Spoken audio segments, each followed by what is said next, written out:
प्राचीन काल में एक नगर में एक ब्राह्मण परिवार रहता था। पति पत्नी अत्यंत धार्मिक थे, परंतु संतान सुख से वंचित थे। कई वर्षों तक संतान न होने के कारण वे बहुत दुखी रहते।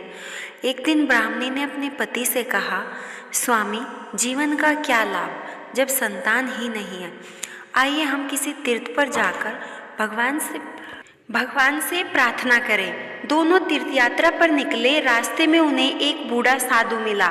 उसने ब्राह्मणी से कहा, माता, तुम्हारी व्यथा मैं जानता हूँ। यदि तुम मंगलवार का व्रत करोगी तो तुम्हें अवश्य संतान सुख प्राप्त होगा। मंगलवार का दिन पावन है। यह दिन मंगल ग्रह और हनुमान जी को अर्पित है। इस व्रत से सभी दुख और दोष दूर हो जाते हैं। ब्राह्मणी ने विधि पूर्वक व्रत करना शुरू कर दिया। उसने हर मंगलवार सूर्योदय से पहले उठकर स्नान किया, स्वच्छ लाल वस्त्र धारण किए और हनुमान जी को लाल फूल, रोली, सिंदूर, गुड़, चना और तेल अर्पित किया। वह दिन भर निराहार रहती और संध्या के समय प्रसाद ग्रहण करती। कुछ महीनों बाद ही हनुमान जी की कृपा से उसे एक सुंदर पुत्र प्राप्त हुआ। पूरा परिवार आनंदित हो उठा। समय बीतता गया। जब बालक बड़ा हुआ तो माता पिता ने उसका विवाह कर दिया। विवाह के बाद बहू घर आई, लेकिन वह बहू आलसी और अभिमानी थी। उसने देखा उसकी सास हर मंगलवार व्रत करती है, मंदिर जाती है और घर पर पूजा करती है। बहू को यह सब अच्छा नहीं लगता था। एक दिन बहू ने सास से कहा, सासू माँ, आप हर मंगलवार भूखी क्यों रहती हैं? यह सब पुरानी बातें हैं, अब इनका कोई अर्थ नहीं।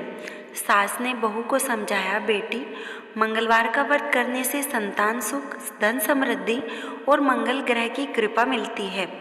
इस व्रत से सभी बाधाएं दूर होती हैं। इसी व्रत के कारण आज हमारा घर सुखी है। लेकिन बहू ने उनकी बात नहीं मानी। धीरे धीरे घर में क्लेश बढ़ने लगा। पति पत्नी में झगड़े होने लगे, व्यापार में हानि होने लगी और बीमारियां घर में फैल गई। जब स्थिति बिगड़ गई तब बहू को अपनी गलती का एहसास हुआ। उसने अपनी सास से क्षमा मांगी और मंगलवार व्रत करना शुरू कर दिया। धीरे धीरे सब संकट दूर हो गए। परिवार में प्रेम बढ़ा, व्यापार में लाभ हुआ और घर में सुख शांति लौट आई। जो भी श्रद्धा से मंगलवार का व्रत करता है उसके जीवन से ऋण, शत्रु और दुख दूर हो जाते हैं। विवाह में बाधा दूर होती है, संतान प्राप्ति होती है, घर परिवार में सुख शांति आती है, मंगल ग्रह की पीड़ा शांत होती है और हनुमान जी की कृपा बनी रहती है। हे मंगल देव, हे पवन पुत्र हनुमान, जो कोई श्रद्धा से मंगलवार व्रत करता है उसके जीवन में सुख शांति और समृद्धि बनी रहे। वीडियो को लाइक करें और चैनल को सब्सक्राइब करें।